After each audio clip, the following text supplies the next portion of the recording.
It's finally here, folks, the 2020 Lincoln Aviator. This is a car that we have been looking forward to for quite some time now. Now, even though the original Aviator only ran from 2003 to 2005, it had a lasting impression on Lincoln's portfolio.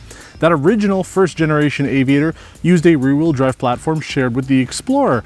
But once it was done, even though it only lasted a few years, Ford decided to branch off the Aviator into two separate vehicles. A smaller two-row crossover ended up becoming the MKX, which we featured as the Nautilus. The larger three-row crossover still ended up becoming the MKT and was also given the town car designation. So they branched off what was a really cool SUV into two different crossovers, and it didn't really do a whole lot with them. Now, we talked about the Nautilus. It was a good car. There were a few issues with it, and it is a bit of an older vehicle in Lincoln's portfolio. But the Aviator, now this is new for 2020, and that's why we're very excited to be behind it. There's a bunch of new tech that Lincoln has pioneered on this vehicle. Features such as being able to use your phone as a key to not only unlock the vehicle, but start it up and drive away. So you could get rid of what I would consider to be a bulky Ford key if you wanted to. We also have a number of other safety features on this vehicle, like Lincoln Co-Pilot 360, which helps with a whole suite of different safety tech, including the advanced active cruise control with stop and go, evasion assist, assistive steering. We also have the adaptive road preview suspension system on here as well. This also uses the Air Glide suspension. It's essentially a four-corner airbag system. When it's parked, it will go down up to about 2 inches to make it easier to get in and out, as well as get things in and out of the trunk.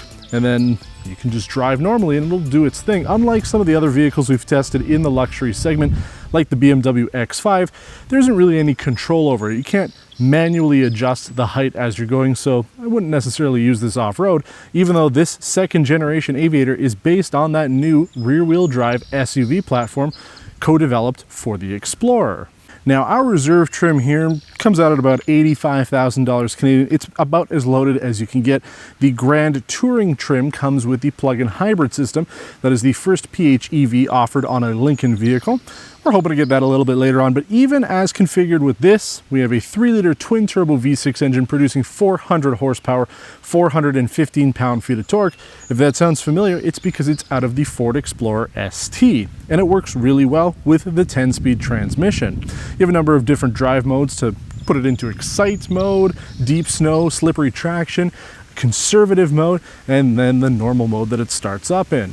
But realistically, you could get all that information online. The thing that I'm most curious about when it comes to this car, and one of the concerns I had before picking it up, was the build quality. Now, if you've watched any of the other videos we've done specifically on the Lincoln vehicles, but also some other new Ford products, I have found that things like the doors don't line up with the rest of the body trim. That happened with the Continental, the Nautilus, and luckily, thankfully, it's not the case here. Everything lines up perfectly. It has the build quality of an $85,000 luxury vehicle. So finally, Lincoln has figured out how to get all the pieces put together properly, and it shows. Especially in this burgundy velvet paint, it looks fantastic. And thank you to Lincoln for offering different color choices on this. There are a number of shades of red and blue on top of the usual grays, whites, and blacks. So you can configure this the way that you want it. As I mentioned, ours is pretty much fully loaded. Inside we have the 10-inch Sync 3 display system. It's not the same 12-inch portrait style that we saw on the Explorer, but it is a 10-inch landscape. I think it works very well. You have tons of buttons for all of your HVAC controls, and even the second row now has a touchscreen interface to be able to control things like the radio, the settings for the climate, and even heat and ventilation in that second row. There's no massage back there, but at least the driver and front passenger have massage with 3 memory options for the driver. We've talked about a lot of the things that come with the Lincoln. It is, as far as I'm concerned, the Continental SUV. It has a lot of the same features that we've seen on the Continental, like the light touch handles, where the handles don't actually move. There's a button on the inside to pop the doors open, and same on the inside. There's a button to pop the door out so that you can get out without having to pull on a handle. I think it's really cool. So we're going to jump inside now. We're going to take the Aviator on a road test, talk about how this vehicle performs as a daily driver and why you might want to consider this as your next vehicle if you're in the market for a 3-row luxury SUV. Anytime I'm doing these luxury cars, I often talk about what the definition is of luxury. And the reality is it's a very personal thing for everybody. What I might consider to be luxury is probably going to be different from your definition of it, which is why there are so many different luxury brands out there and why they all cater to different markets. Even if they all sort of seem the same, each one does something just a little different.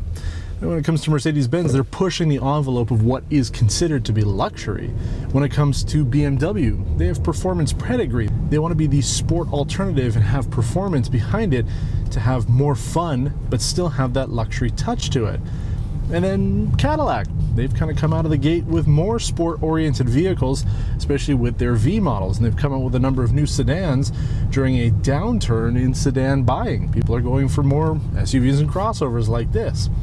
So where is it that Lincoln fits in? And it's something I always talk about. We talked about this at length with the Continental.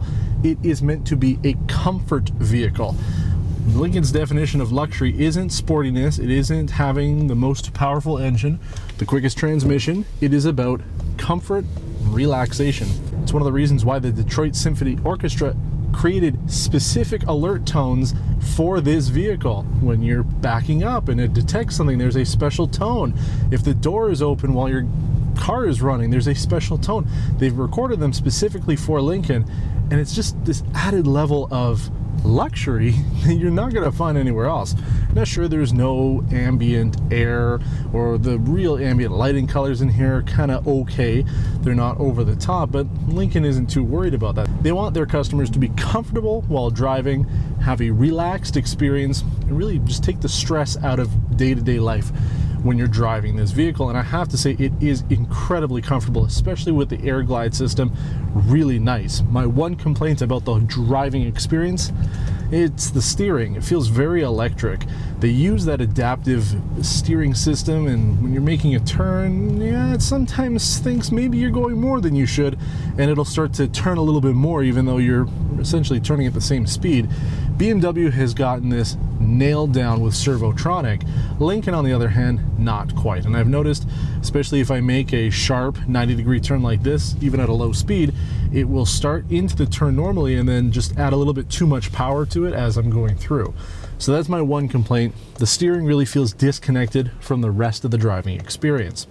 The other thing I've noted too, and we've talked about this with a number of other Lincoln vehicles, is I sit very high up in this. I'm almost touching the headliner, despite the fact that everything is as low as possible. I've got the seat down as low as it will go, yet here I am essentially touching the headliner. Why is that? I don't know. Lincoln better explain it to me, because every vehicle I've driven from them, it just sits too high up. So if you're taller than me, I'm 6 foot, you might have a hard time. And what I notice is the excellent color head-up display kind of gets warped at the top there because I'm just too tall. If I sit actually fully straight, the top of it does get cut off. If I slouch a little bit like I normally do, be a little bit more relaxed, it still is a little funky at the top end. So I don't know what's going on. I mean, I don't think I had this problem when I had the Explorer. So it's something with the seating position, the way these 30-way power seats work. It's, again, not necessarily a bad thing. If you're a smaller person, you're not going to have this issue. But for me, I just continuously notice that. But I mean, only having two major negatives out of a car, it's really good. I mean, everything else about the interior, exterior, and drive of the Aviator is really good. I like Sync 3. It's not quite the same as what you get on the Explorer, which is good because you don't really want just a cookie cutter vehicle. It's unfortunately what Lincoln was known for back in the 80s and 90s and even into the 2000s. We talked about that with the Nautilus video, that they essentially just took the same car and slapped a badge on it, changed it up a little bit to make it a little nicer, but it was more or less the same as their Ford and Mercury counterparts. But today, you park a Ford Explorer next to this Lincoln Aviator. Yeah, they're pretty different. Sure, the exterior size is going to be pretty much the same, but when you look on the inside here, it is a different vehicle. It is a Lincoln. It is true to what they're doing with their current interior design language, and it works. Buyers who don't want all the digital controls anymore, you're in luck, because you've got a full set of HVAC controls here, all the buttons that you would normally want to have access to, all right here. The one small trade-off comes with the enhanced safety tech. The button for it, you push that to be able to get into things like the auto stop start or auto hold for the brake, and then you can get into the other settings that way too. So, I mean, you have to have a bit of a compromise here. You can't have 12 million buttons on the dashboard, so they did take some of them away, put them there, but made sure that the ones that you're really going to be using on the day-to-day are where you need them and within reach for the driver. Everything makes sense here. Large center console, very similar in size to what you would get on the Navigator. So you have Navigator level of interior quality. You have a lot of the same tech that we saw with the Continental, but it's a rear-wheel drive SUV. That's what I just love about it. Every time I get behind the wheel of this, I just love the fact that Ford is doing something that nobody else is doing. Nobody else is putting money into a rear-wheel drive platform, because we're all going front-wheel drive. It's cheaper just to use a car platform, pump out these crossovers like nobody's business, and call it a day. But not this. That's why this is special.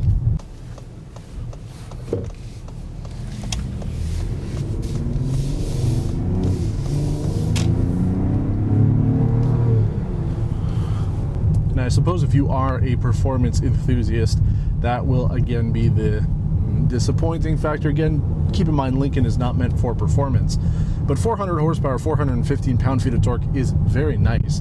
And if you go up to the plug-in hybrid, you're looking at 494 total power, 630 pound-feet of torque. Those are some excellent numbers. But even at 400, 415, this thing goes. You put it into Excite mode, you can feel that it's ready. Throttle response is a little bit better.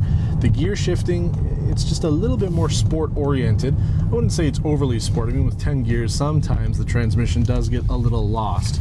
But if you really want to gun it, oh yeah, this thing goes. It's not blistering speed, don't get me wrong, but you'll notice it.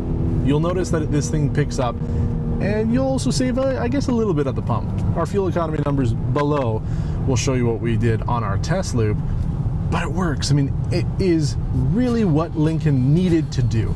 They needed to bring back a name that people actually cared about. Aviator. It fits that level. It fits what we would expect this car to be. They've done what we've been complaining about for over a year now, is fixed the fit and finish issues. Inside, outside, everything lines up exactly where it's supposed to be. Okay, the steering is a little wishy-washy and the seats ride a little too high, but this is such a good vehicle. And even though in Canada we're pretty much limited to this and the plug-in hybrid, it still gives people something else to look at if you're in this market. Cadillac CT6 would be the most comparable from the American brands. Chrysler doesn't have anything. You could go, I guess, with the Dodge Durango, but that's not really a premium luxury-oriented vehicle. So you're looking at the CT6, you're looking at the BMW X5, BMW X7, even if you wanted to go a little bit bigger, Mercedes GLE, Mercedes GLS, and then whatever Audi does, Q7, Q8. This is the vehicle for the American buyer. It's once again showing us that Lincoln has the potential to do something that isn't just cookie cutter. Thank you, Lincoln, for making this vehicle, and thank you for listening to customer feedback. That's why they're one of the brands to watch today. It's not going to be the car for everybody. If you're not looking for performance and sport-oriented ride, but you want something comfortable and relaxing, the Lincoln Aviator might be the one you should go with.